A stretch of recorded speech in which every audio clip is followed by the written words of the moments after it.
faithfully sharing insights, interpreting great books worldwide. Hello, this is Sally Book Talk. Today we're interpreting the book A History of Poland by British-Polish historian Adam Zamoyski. In August 1998, Kang Yue presented a new book, The Partition of Poland, to Emperor Guangxu.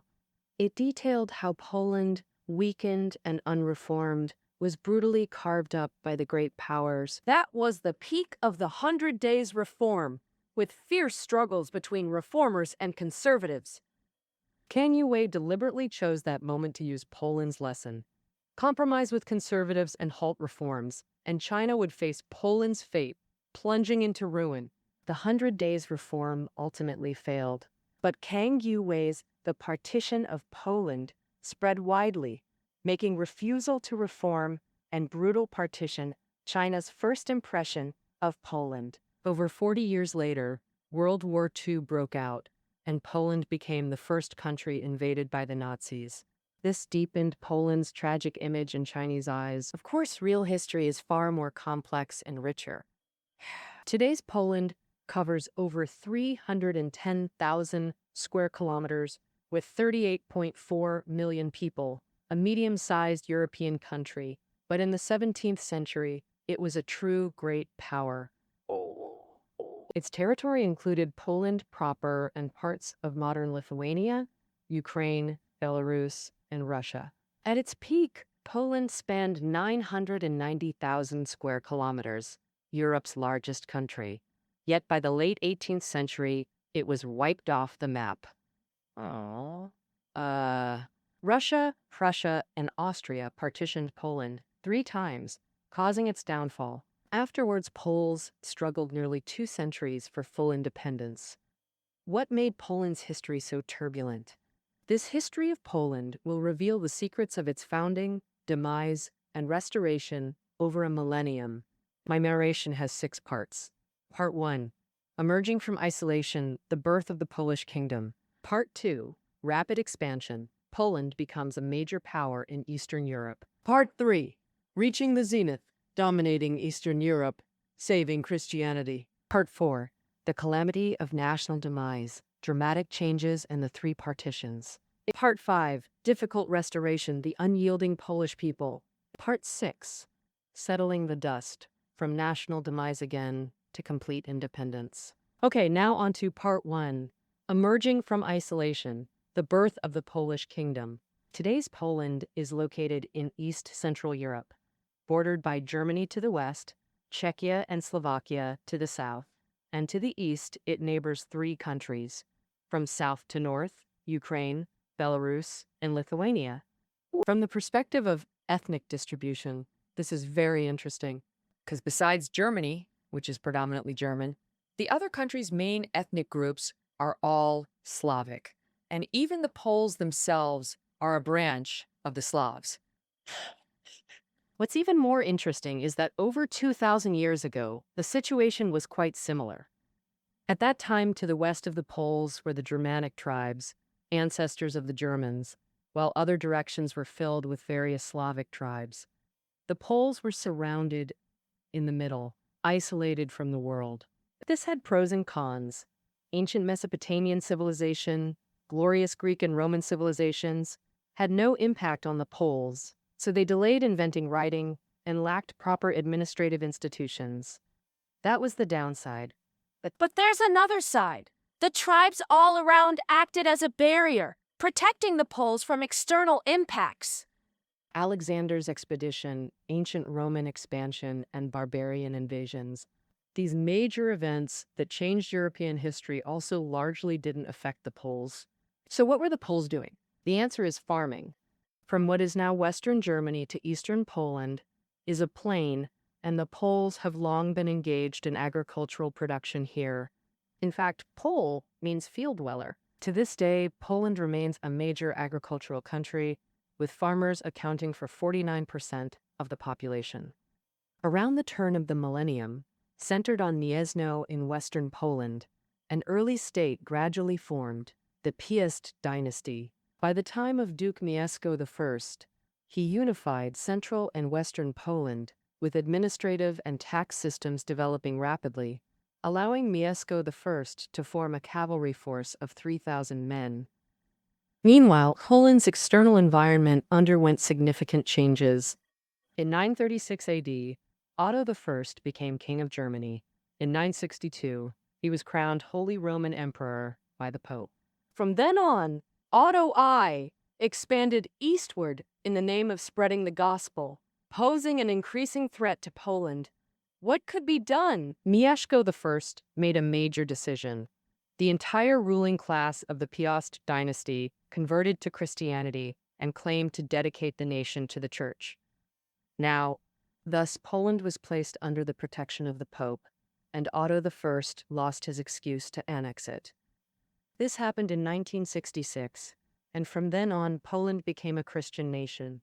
Mieszko I's move was entirely pragmatic. However, the spread of Christianity objectively advanced Poland's development, as missionaries from the Holy See brought writing, books, and schooling. The earliest Polish chronicles were written by missionaries in Latin. Wherever churches and monasteries were built, towns formed. Communication between local churches strengthened regional ties, which in turn promoted trade and movement of people. More importantly, due to significant contributions to the church, in 1025, the Pope sent an envoy to crown the Polish Grand Duke as King of Poland. Thus, the Duchy of Poland was elevated to a kingdom, placing it on equal footing with kingdoms like Germany, France, and England. However, from the 1220s onwards, the Kingdom of Poland showed signs of disintegration. This was because King Bolesław III, on his deathbed, made his 5 sons dukes and divided the land among them, creating 5 duchies, and the drawbacks soon became apparent. One of the 5 dukes, the Duke of Masovia, in the name of spreading Christianity, attempted to conquer the Prussian region northeast of Poland, but repeatedly failed. He had a sudden idea: invite the Teutonic Knights, formed by German nobles, to assist. The knights were indeed skilled in warfare, occupied most of Prussia, and established a knightly state there. This, in turn, posed a threat to Poland. Only then did the Duke of Masovia realize he had shot himself in the foot. The other dukes also understood that fighting separately, none could withstand the Teutonic Knights. So, the 5 dukes decided to elect a king from among themselves, granting him considerable power to fight the Teutonic Knights. This move yielded good results. In 1296, the elected king, Vladislav I, not only defeated the Teutonic Knights on the battlefield, but also personally went to Rome to complain to the Pope, saying that the knights attacking a Christian nation like Poland was a blatant violation of doctrine. The church condemned the knights, putting them at a moral disadvantage. However, Poland's strength alone was insufficient to subdue the Teutonic Knights.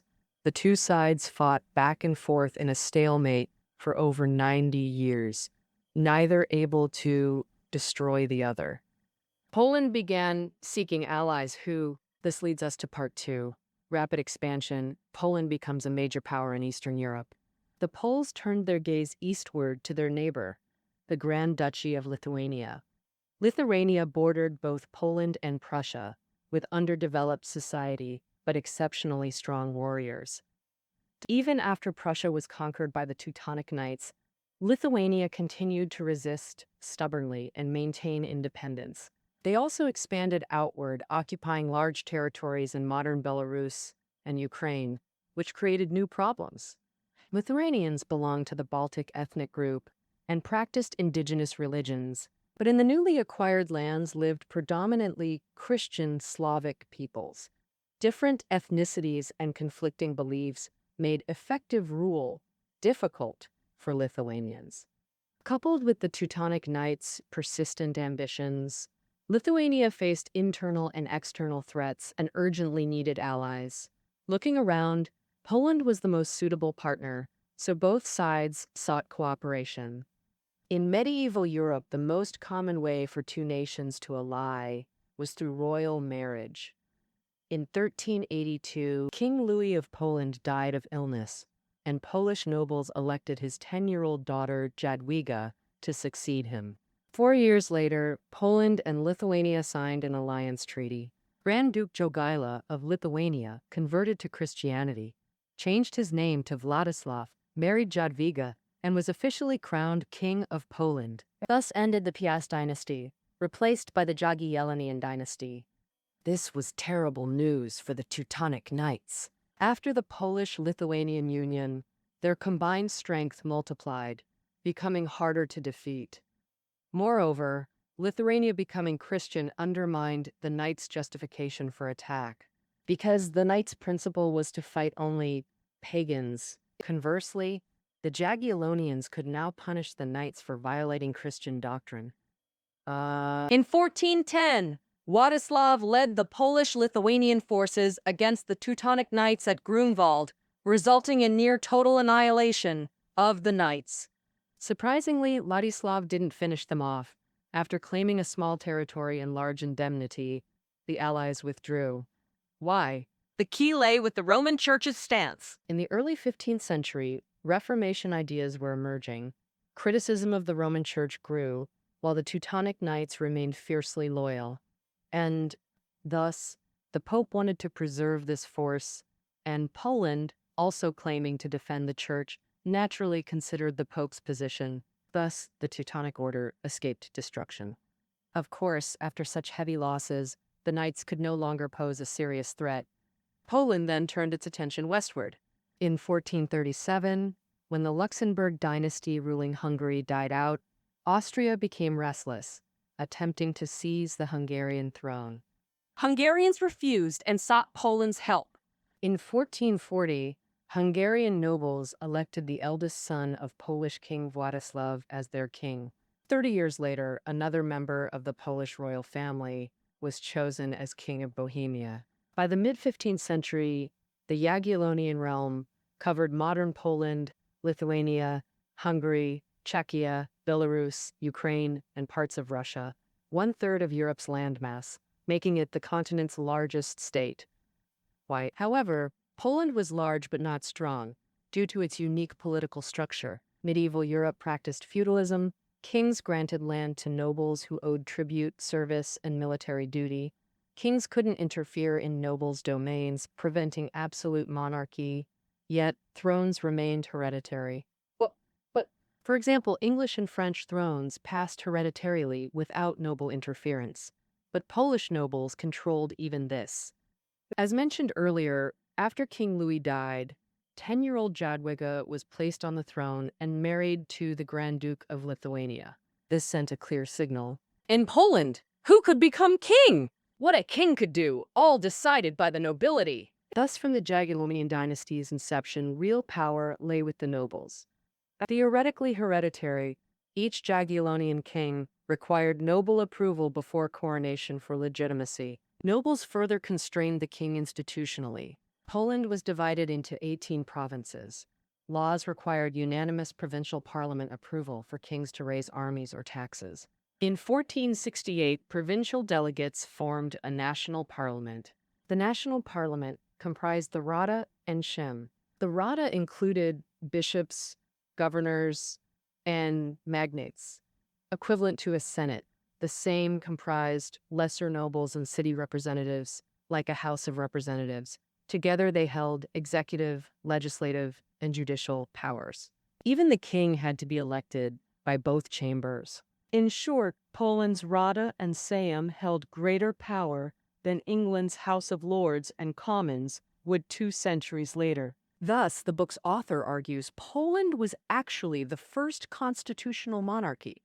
A strong parliament tied the king's hands, while infighting among nobles prevented any faction from dominating.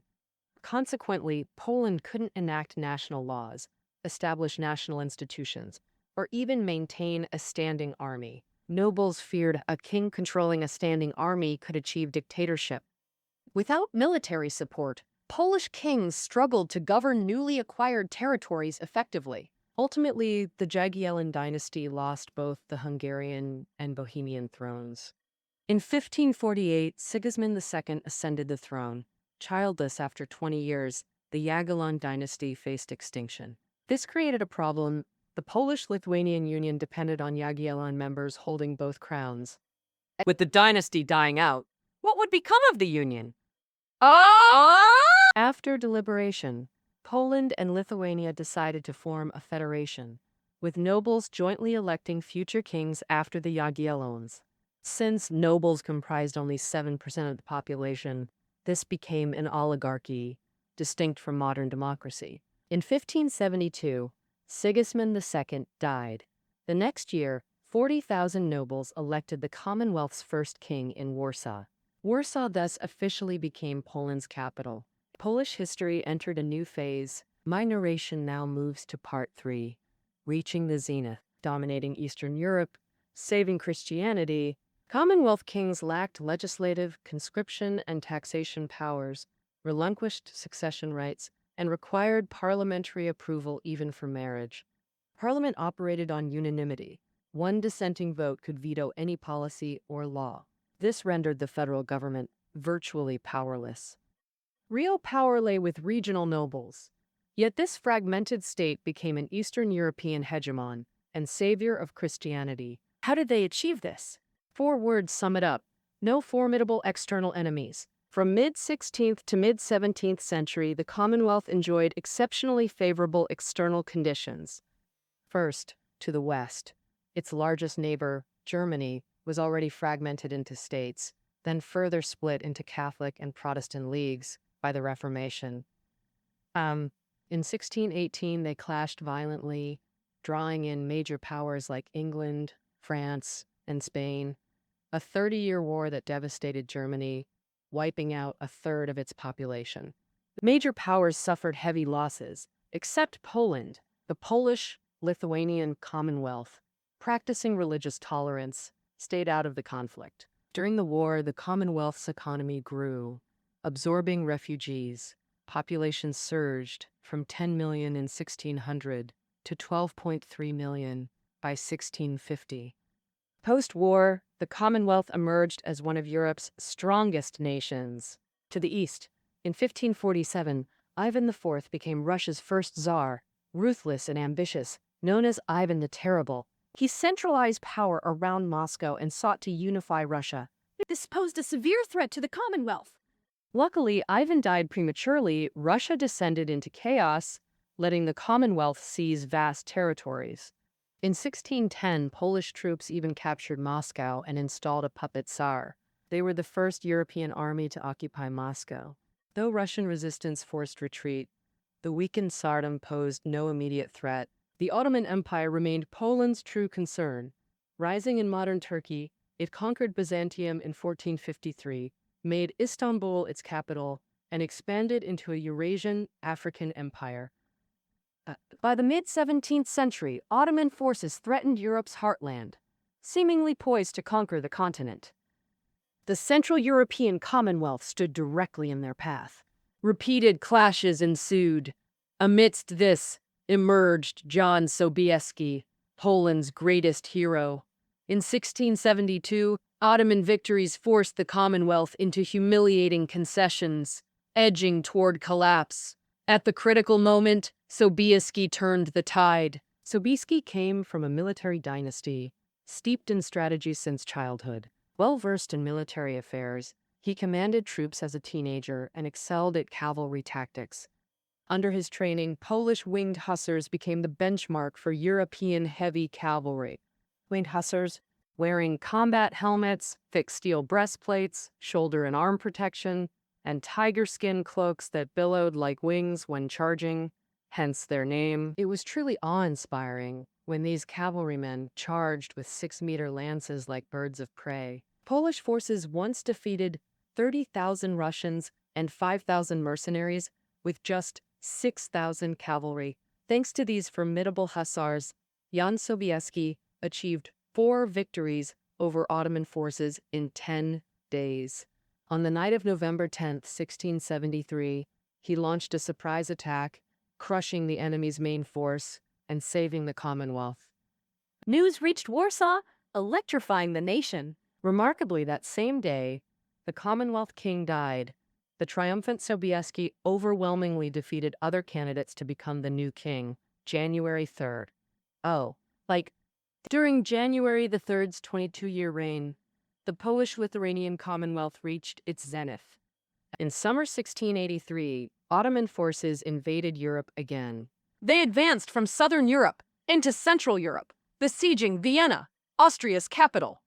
If Vienna fell, German states would face the Ottomans directly, and Poland would be caught between enemies. Facing this threat, the perpetually feuding German states united unprecedentedly.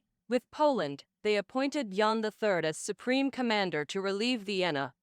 On September 12th, the 54-year-old Jan III personally led the attack.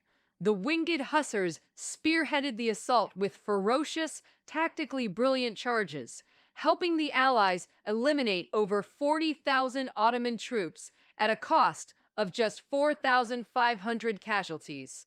Polish winged hussars became legendary across Europe, and the Battle of Vienna marked the Ottoman Empire's decline. Afterwards, the Ottomans halted expansion and adopted defensive strategies. No wonder the Pope praised Jan III as Christianity's savior. Despite this, January III's power remained limited. Polish nobles deeply feared giving kings standing armies to prevent dictatorship. Whenever Jan III proposed increasing military funding or recruitment, Parliament coldly rejected it. Meanwhile, France's son king Louis XIV massively expanded his army and waged constant wars. Truly a formidable monarch by comparison. Jan III was like a frustrated, constrained figure, lamenting in his later years about scarce resources and isolation as the Commonwealth declined. January III's premonition was correct. This phase of Polish history. The nation prospered because it faced no strong neighbors. Even its toughest rival, the Ottoman Empire, was declining. But if external conditions changed, the Commonwealth's fate would hang in the balance, and external conditions never stay unchanged.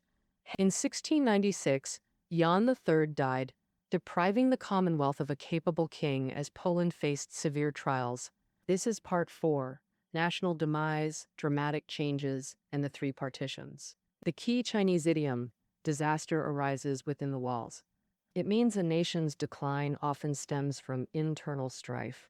This fits Poland perfectly. After January III's death, factions fiercely competed for the throne. Ultimately, Duke Augustus of Saxony staged a coup to become king. In 1699, Augustus allied with Tsarist Russia and Denmark to attack Sweden, but Sweden crushed them all. The Swedish king even deposed Augustus and installed a puppet ruler. Only after Russia defeated Sweden a decade later did Augustus regain power. Naturally, Augustus became subservient to Russia, especially facing its greatest czar, Peter I. Under Peter, Russia imported Western European technology and culture, advancing economically and militarily. Chia, no longer the weak nation Poland once humiliated by capturing its capital. Worse, Poland's old foe Prussia was rising. Formerly the Teutonic state, renamed Ducal Prussia in 1525. In 1618, Prussia merged with Brandenburg. In 1701, it became the Kingdom of Prussia. Here's the problem. Brandenburg, northern Germany, and Prussia were separated by Poland's Gdansk. Prussia desperately wanted to annex it to connect its territories. Gdansk, adjacent to the Baltic Sea, was Poland's primary seaport. Poland couldn't surrender it. One side coveting, the other defending. It would come down to strength. Through the painstaking efforts of Frederick I and II, Prussia was forged into a war machine. It possessed a complete military industry capable of equipping a first-rate army of 200,000 men, with Prussia allocating 80% of its annual treasury revenue to military spending. Poland, meanwhile, couldn't establish a standing army. Soldiers were temporarily recruited, and nobles pocketed most fiscal revenue, with less than 20% invested in military funding. And what make common? Poland's military industry was also backward, resulting in poorly equipped forces. Sure, Poland surpassed Prussia in freedom and happiness indices, but direct conflicts between nations hinge on military mobilization and combat effectiveness. Here, Poland clearly lagged. Enlightened individuals sought reforms like centralization, a standing army, and military industrial development. But these proposals were unanimously rejected by the federal parliament, as Polish nobles insisted monarchical absolutism was the greatest threat. So, how to counter Prussia? The Polish nobility chose to draw closer to Tsarist Russia. As a result, the Polish-Lithuanian Commonwealth increasingly became Russia's puppet. By the mid to late 18th century, Russia dictated most of the Commonwealth's internal and external affairs, stationing troops that could move freely within its borders. Only then did Polish nobles sense impending disaster and attempt self-strengthening reforms, prompting suppression by Tsarina Catherine II. Some nobles resisted militarily but were swiftly crushed by Russian forces. Over 5,000 were exiled to Siberia. Thus, the Commonwealth existed in name only. Worse still, Russia planned to annex Poland entirely. Fearing backlash from other powers, Russia brought Prussia into the scheme, eagerly accepted. But Prussia then drew in Austria to avoid taking the lead. In August 1772, the three nations carried out the first partition of Poland. Russia gained 92,000 square kilometers and 1.3 million people. Austria took 83,000 square kilometers with 2.65 million. Prussia acquired 36,000 square kilometers and 580,000 people. Though Prussia seemed to gain least, it benefited most, securing coveted Gansk to connect its territory, expanding Prussia by 80%. Poland had hoped Russia would guard against Prussia, only to see them join Austria in partitioning 30% of its land. Utter tragedy, and it got worse. In 1789, France erupted in revolution, abolishing monarchy and establishing a republic. Prussia tried to suppress the revolution, but was defeated by French forces. Unable to beat France, Prussia turned its frustration on Poland. To compensate, Prussia and Russia seized over 300,000 square kilometers from Poland, the second partition, leaving the Commonwealth with just 212,000 square kilometers and 4 million people. Coals rose in rebellion but were brutally suppressed. In 1795, Russia, Prussia, and Austria executed the third partition, carving up remaining lands. The king abdicated, and they vowed never to utter Poland again. They sought to erase the nation from maps and memory, but Poles refused to yield. Generations dedicated themselves to restoration. Part 5. Difficult Restoration, the Unyielding Polish People. Now to this chapter. Poland's plight won European sympathy, especially France's, since Russia's troops meant for crushing the French Revolution, suppressed Polish rebels instead, making Poles scapegoats. The French felt obligated to aid Poland's restoration. In 1797, Napoleon formed Polish exiles into a legion under General Dąbrowski, with writer Józef Wybicki composing their anthem, "Poland has not perished yet." The song declared, "So long as we still live, We shall reclaim our land with sabers raised. March on, march on!"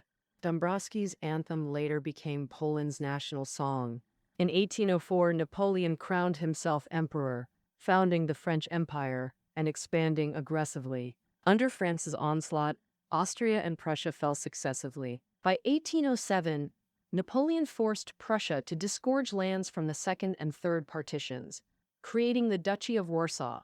Though smaller than the old Commonwealth, the duchy meant Poland was reborn, igniting national jubilation. But their hopes were quickly dashed.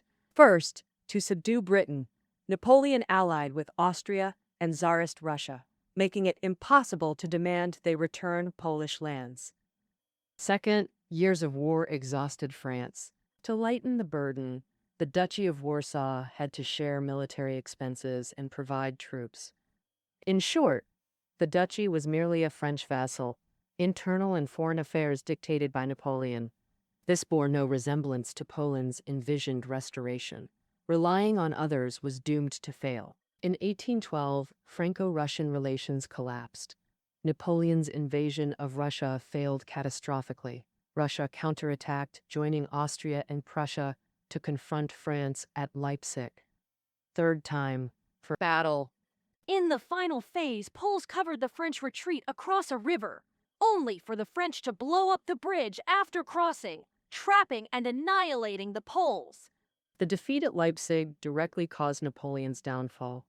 With the French Empire gone, the Duchy of Warsaw fared poorly, most territory annexed by Russia, the rest divided by Prussia and Austria. To mask their greed, the three powers carved out 127,000 square kilometers and 3.3 million people into a sham Kingdom of Poland, which Poles rejected. For over a century, Poles launched frequent uprisings, mobilizing all social classes. Not all Poles were driven by restoration fervor. Restoration leaders were nobles, while peasants, 90% of Poland, excluded from politics, felt weak national identity. Their rebellion targeted Tsarist brutality. Now, Poles valued freedom. Local landlords exploited moderately, but Tsarist serfdom and colonial exploitation crushed peasants, forcing rebellion. In November 1830, noble officers staged a coup, liberating Warsaw. Poland's parliament then abolished Tsar Nicholas I's title as King of Poland.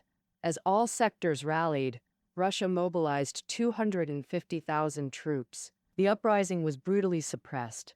Hundreds hanged. About 10,000 Polish officers were sent to camps. 5,000 nobles supporting the revolt had property confiscated and were forced into Caucasus labor camps.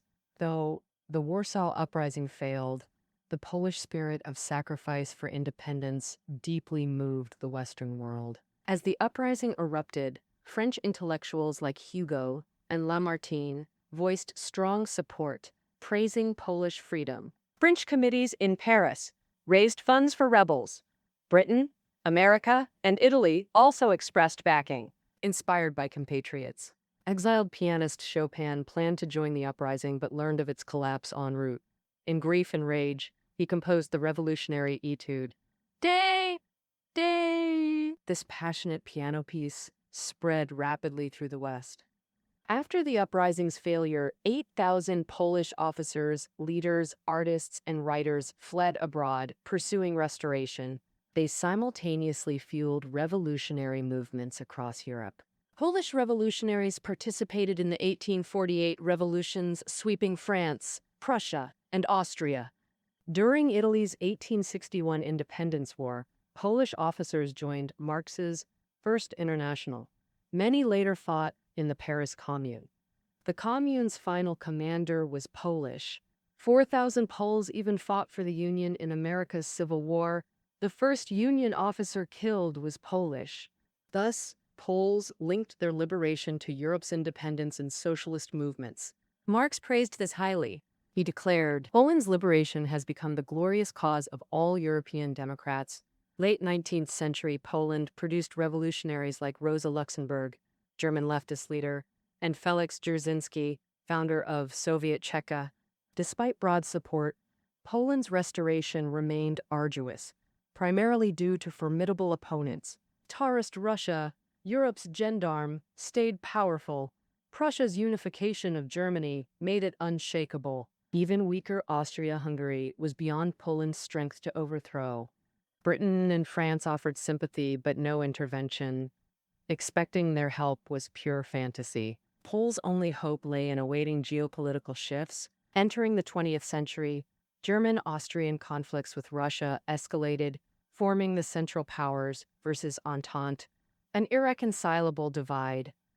Finally, in July 1914, World War I erupted. After over 4 years of fighting, the Central Powers lost, while Tsarist Russia, on the Allied side, had been overthrown by revolution. Thus, the three powers oppressing Poland dramatically collapsed. At the post-war Versailles Conference, U.S. President Wilson proposed rebuilding an independent Poland with sea access to contain Germany, supported by Britain and France. And in November 1918, the Second Polish Republic was proclaimed. This meant that after 123 years of struggle since the 1795 partition, resilient Poles finally achieved restoration. But did Poland truly embark on independent development? Sadly, reality was harsh. Part 6. Settling the Dust. From national demise again to complete independence, now explores modern Poland's turbulent post-war journey. The Second Republic spanned 387,000 square kilometers with 27 million people, a medium European state, but faced congenital weaknesses, starting with ethnic tensions. Poles comprised 69% of the population. The rest included Belarusians, Ukrainians, Germans, and Jews. With different customs and values, they felt little Polish identity, often seeing themselves as expatriates. Even Poles themselves weren't united. After 120-plus years under 3 rulers, Poles from different zones diverged significantly. Those under German rule developed stern, efficient habits. They disdained Russian-ruled Poles, who adopted Tsarist bureaucracy's sluggish inefficiency. Austrian-ruled Poles cultivated refined, elegant lifestyles. To them, both Germans and Russians seemed uncouth. If this was tolerable, another issue proved thorny. During WWN, both Central Powers and Tsarist armies conscripted Poles, inevitably pitting countrymen against each other. Poland suffered 450,000 deaths and 900,000 wounded in WWN, many killed by compatriots, inflicting deep social trauma. Moreover, the 3 powers left behind 3 administrative systems, 4 legal codes, and 6 currencies, fragmenting Poland's governance. On one hand, mend ethnic relations to reassure people, while establishing systems to normalize the nation swiftly. But historically, Poland never had a strong central government, and Poles distrusted granting too much power to any administration. On the other hand, imagine the weird sun. The Second Republic nominally had a presidency, but parliament held real power since senators and deputies prioritized regional interests over national unity. And thus, facing multiple crises, the government remained ineffective. Ruling parties rotated like a carousel amid political chaos. At this critical moment, Józef Pilsudski stepped forward. In his youth, Pilsudski dedicated himself to restoring Polish independence, forming the Polish Legions. After the Republic's founding, he was appointed commander-in-chief of the Polish Army. During the 1919 to 1921 Polish-Soviet War, when Soviet forces reached Warsaw's gates, Pilsudski turned the tide and repelled them. Ultimately, Poland and the Soviets signed an armistice. Poland gained significantly, cementing Pilsudski's status as a national hero with immense prestige. Given political instability, in May 1926, Pilsudski staged a coup, initiating 9 years of military rule. Poles remained divided over Pilsudski's actions. Some credited him with saving the nation. Others felt military dictatorship undermined Poles' cherished freedom. Objectively, though, Pilsudski's governance achieved notable results. He implemented ethnic tolerance policies, maintained social order, promoted education, halving illiteracy, and spurred economic growth. By the eve of War II, Poland ranked 8th globally in steel production, 9th in iron production, while massively exporting coal, oil, and textiles. Poland also built a world-class chemical industry. Remarkable achievements for an agrarian nation. When Pilsudski died in May 1935, Poland held a state funeral with global leaders mourning. Poles had proven their ability to build a functional state, yet as modern history showed, Poland's fate still lay beyond their control. Poland's restoration succeeded because Germany and Russia were crippled after WN. Tragically for Poland, by the 1930s, both Germany and Russia resurged, especially Germany, despite returning Danzig, Gdansk, after World War I. So, East Prussia was separated from mainland Germany by Danzig. Germans deeply resented this and were determined to reclaim it. After the Nazis rose to power, they rearmed and aggressively expanded outward. In March 1938, Germany annexed Austria. In September, Germany occupied Czechoslovakia's Sudetenland region. On August 23, 1939, Germany and the Soviet Union signed a non-aggression pact, secretly agreeing to partition Poland. On September 1st, Germany blitzkrieged Poland, deploying 1.5 million troops against Poland's million-strong outgunned army. Poland's government could only rely on Britain and France, who declared that invading Poland meant war. On September 3rd, Britain and France declared war, starting World War II, but their forces didn't rescue Poland, hiding instead behind the Maginot Line, in passive defense. On September 17th, eastern Poland was invaded too. Trapped between two fronts, Poland fell, its fourth partition, and its people suffered tragic subjugation.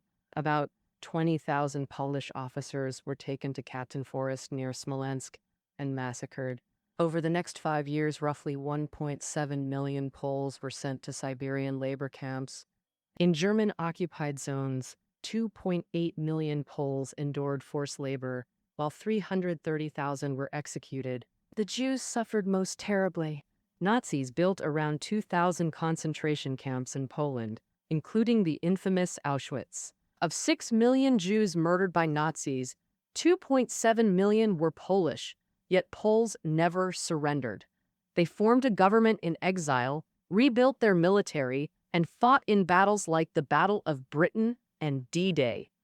In occupied Poland, underground resistance groups like the Home Army waged relentless struggle. Throughout the war, the Home Army inflicted about 150,000 German casualties. Though the August 1944 Warsaw Uprising failed, Polish valor stunned the world. On January 17, 1945, Soviet forces captured Warsaw, freeing Poland from Nazi rule. Under Soviet oversight, the Polish People's Republic was established, placing Poland on the Cold War's front lines between East and West. In 1955, Soviet satellite states, including Poland, Hungary, and Romania, signed the Warsaw Pact in Poland's capital, a military alliance to counter Western powers.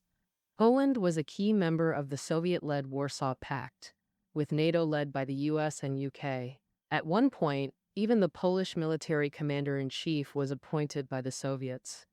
By the late 1980s, Soviet strategic retreat due to declining power triggered upheavals across Eastern Europe, including Poland. On December 29, 1989, the Polish People's Republic was renamed the Republic of Poland. In June 1991, the Soviet Union dissolved, granting Poland full independence. Poland actively rejoined the European community, joining NATO and the EU, fully integrating with Europe. This propelled Poland onto a fast development track. Since 2004, Poland has had the EU's highest economic growth rate, 6.5% in 2007, 5.1% in 2018, with total GDP ranking 8th among EU members. Thus, Poland became a medium-sized nation, the culmination of 2 centuries of relentless struggle for independence. Well, that concludes our history of Poland. Reading notes are below the audio. Until next time,